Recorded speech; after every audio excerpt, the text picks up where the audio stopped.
Mia Hansen-Løve and Félix de Givry.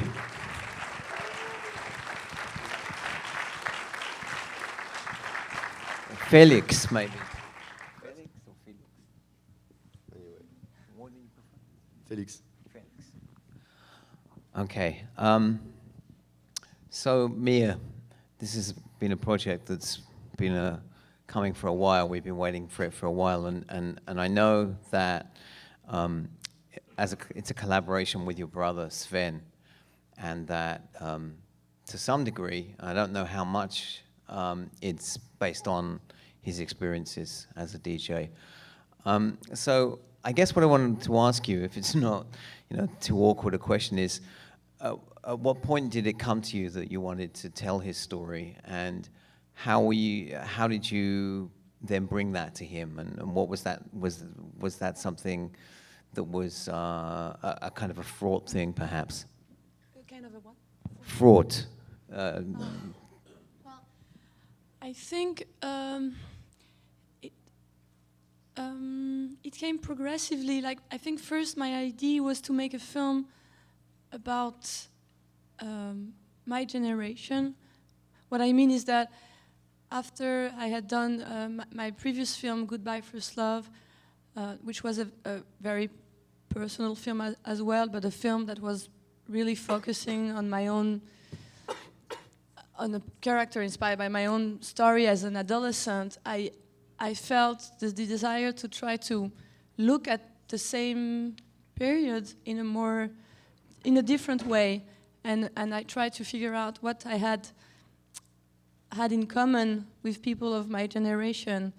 What was the thing that gave us some energy, that was something kind of defining for us, and I realized that was really the music, and that's what actually led me to my brother's story, because he was a DJ, he's been a DJ during 20 years, and I realized that in a way, if I wanted to make a relevant film that would grasp the atmosphere or the spirit of my generation, maybe the most stimulating way to tell the story was to make a film about, not about the things in general, but about my brother's pathway, about his story, about his life, because he had been so much involved in that scene. He knew that so well. I mean, he's literally spent 20 years of his life in clubs. That I couldn't imagine a better way to talk about that period of time, what it was to be 20 or 25 years old in the 90s and live really in the center of this electronic music scene. And so I started to tell him about this idea, and I think it was the perfect timing in a way for him, because he was actually trying to change life, turn this page. He was facing problems. He was really tired of this life, actually, and the idea of making a film where he was involved in the writing, but involved in the whole process, was a way for him to kind of move on, and at the same time think of what was the meaning of that for him. So I was lucky that it was, the right time, both for me and for him, to do something together, to mix like the fact that I'm a filmmaker and he was a DJ, and that the fact that we could do something good with the both vocations we had. The time frame of the film actually comes all the way up to the present, to the year that you were filming the film, and I'm curious as to whether his trajectory across the film, as you say, his pathway comes up to 2013, and where the character of Paul is in 2013. Is that where Sven is? Was that where Sven was when you began to make the film, when you began to collaborate on making the film? Well, yeah, it's a strange feeling, actually. Like, when you see the end of the film, it's the beginning of the story of Eden. I mean, like it's like the film ultimately leads to the point where we began to make it. Yeah, in a way, yeah. So it's like we say in French, la boucle est bouclée. I don't know how Yeah, you translate. yeah, I know the phrase. It's the circle is closed, or the buckle is closed. So kind of like the next scene would have been his sister, like phoning him up and saying, "Listen, let's make a movie." Well, I don't know if I would like to have that in the film. And as you saw, I'm not particularly present in the film. There's just like this one scene where he gives the younger sister the CD of the song and asks her to find the notes. That's something that's a memory we have in common. And you have a PhD as well. What is a PhD? PhD is what the sister is defending her thesis, I guess. Me? Yeah. But I'm not telling that in the film, am I? Oh, I thought that was his sister. No, Sven was doing a PhD on literature that he actually stopped to become a DJ, and my parents are still recovering from that. And now he's actually started this study again. Now, this like a month ago, because he wants to get it so that he can become a teacher. The film is also, there are some interesting structures in the film. One is that it's in 2 parts, but the second part is much shorter than the first part. The second part is 40 minutes. Part 2, Lost in Dance. Part 1, which is called Paradise Garage, is much longer. So there's a kind of an asymmetrical structure. But I began to realize as the film was progressing that it's a series of relationships with women. That there's always a woman in his life, and that somehow is another way of tracking where he is and and how he's doing in life. Yeah, I think the two things in the film that kind of structure the passing of time are, one is the different women that come and go away, and there is this sad feeling at some point when you realize that there are, because when it's the first and the second and the third one, you can think, well, maybe this is the right one. But when it's the 10th one, you start feeling it's never ending, and it's like it gives a feeling that it's kind of in vain. The different love stories or girls episodes with different girls are really is really one of the things that gives some kind of rhythm, that helps giving the rhythm to the film. And the other thing is the different clubs. Actually, in my mind there were these two things, because the passing of time, you'll also see different kinds of club with their own atmosphere. And in the beginning, like, you have these different clubs. It kind of grows up. They are always bigger with a bigger crowd, and as he's becoming more and more successful, and that's the first part, and it ends up with some kind of a, when he's still on the top and it's like huge, and you have this very big club and everybody's so excited. And then in the second part, you also have different clubs, but it gets more and more empty and small and kind of sad. And I think there is also the same feeling with music than with girls, because as Sven was saying, like with girls, he didn't really realize that it was not happening. He was like, was this girl, and then it was ending, and then there was another girl, and it's like this, and the other girl comes and makes me happy, and then I'm sad, and then there's another girl, I'm happy, and then I'm sad. So he was never really, realizing that he was not building his life until a certain point. Yeah, that's very clear. There's a moment where you see his partner. Is that what's his name? Stan, and he has a wife and a child, and he's clearly kind of built a life for himself, and it's a very subtle thing. You don't really make a big point of it, but we do see it, and we see the difference between them. No, I didn't. It's true. I didn't try to really dramatize it. It could have been, I think, much more dramatized. Like, could have been very melodramatic or sentimental, yeah. But you avoided both of those things. No, because there is this idea for me that just it's about life, and life. Time passes, life goes on, and when you realize it, things have already happened. I never kind of underlines things as they are happening, but I just show them that it's happened. She has got 2 children. Like Louise's character, he stops seeing her, and when we see her again, she suddenly has not only 1 child but 2 children, and they are already big. I mean. And that's how you realize that time passes, and it passes always faster in the film. And I think that's also why one of the reasons why the first part is much longer than the second one. It has to do with what the film is about, the fact that at some point it goes faster and faster, and it tends to kind of lose the meaning.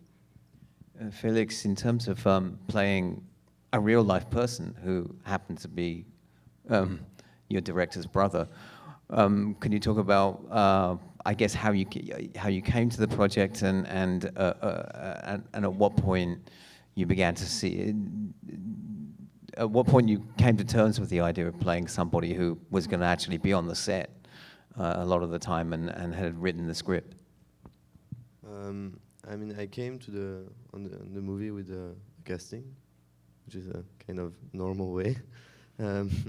And then I met Sven. He was DJing, I think, when I met him, but DJing in sort of not a very big party. You had a film pédéas, and he was putting music. And the first time I saw him, I didn't really realize that it was in between. I just had the script and I saw him, and then the more time passed and the more we had like a close relationship with him, and.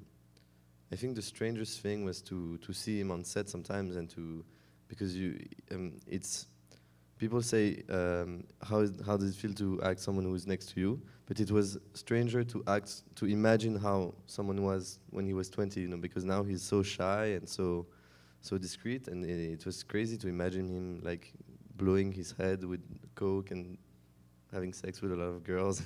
It's like it doesn't fit what he is now. Now he's really discreet, and so I couldn't say when I was doing him at 20-year-old, I couldn't say I looked at Sven. But then in the last moment of the shooting, sometimes I was saying to myself, oh my God, Sven would really do that. It's very strange. He's like, he really would stand like this, or he would really say something like this, and anyway, it's strange, but in another way, it's not that strange actually. Well, I would assume that you basically had the license to make the character your own, to forget about Sven in a way, and just really become the character that you chose to become.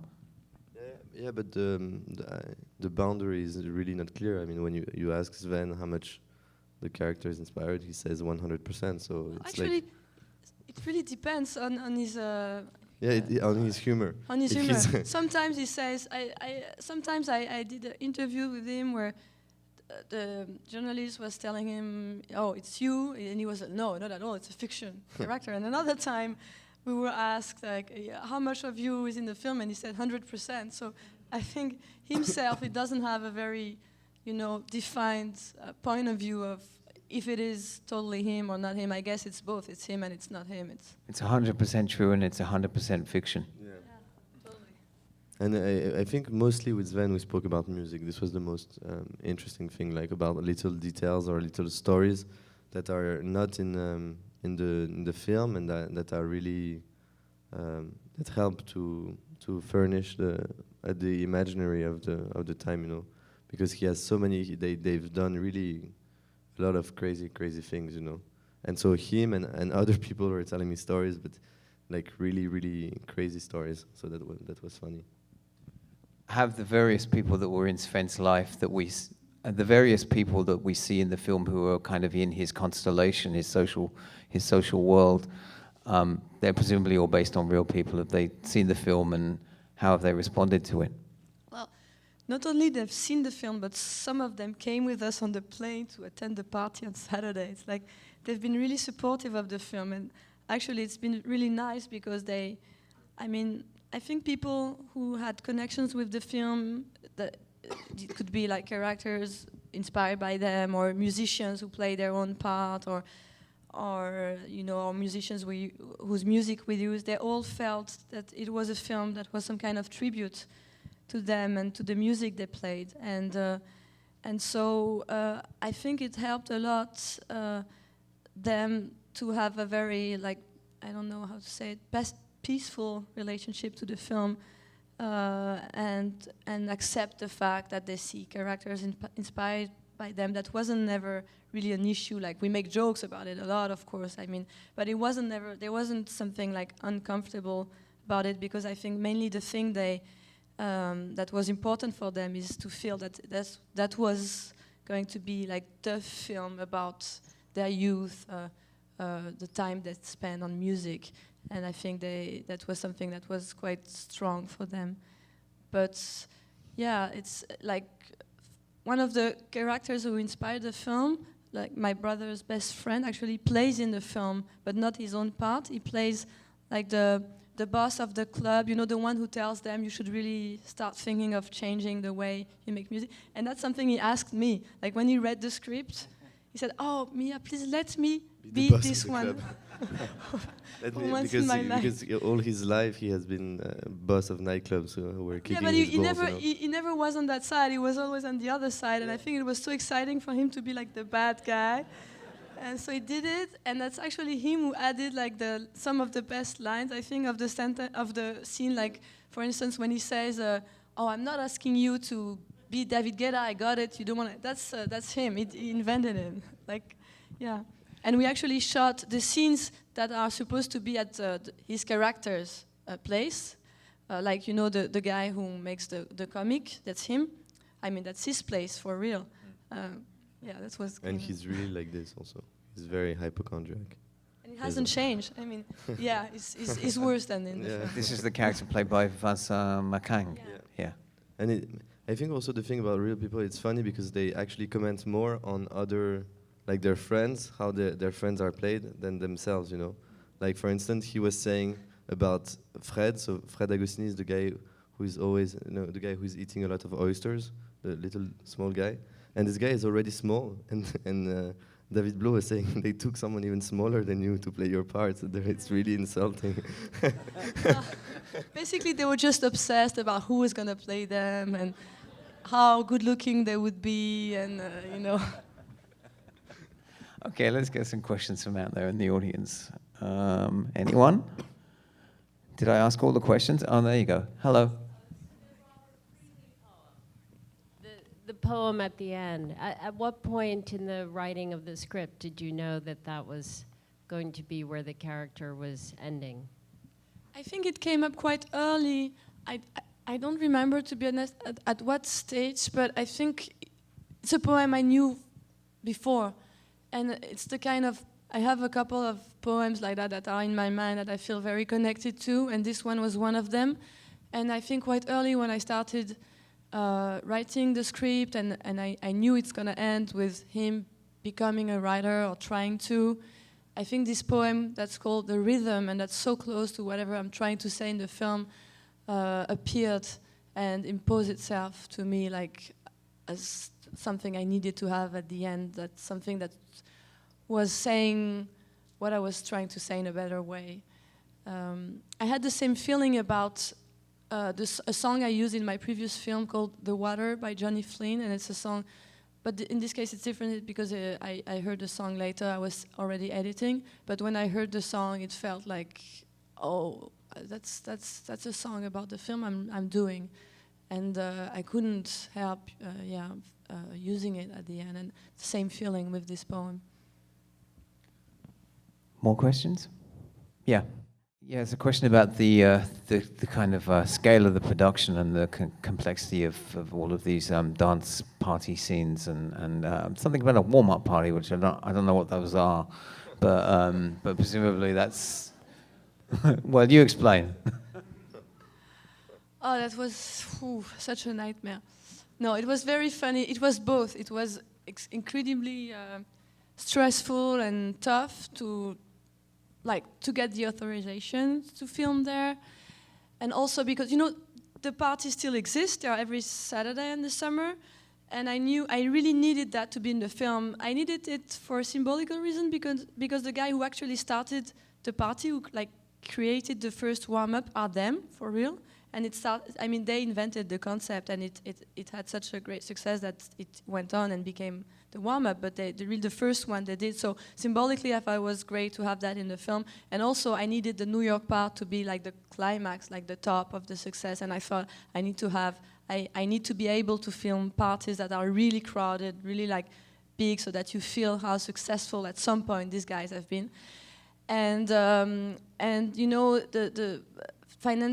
financing this film has been pretty tough, and so I saw the time running, and I saw the summer coming, and I was so scared to like miss the party. So it has been really like a struggle to get there, to get the authorization to go there, and at the end we made it.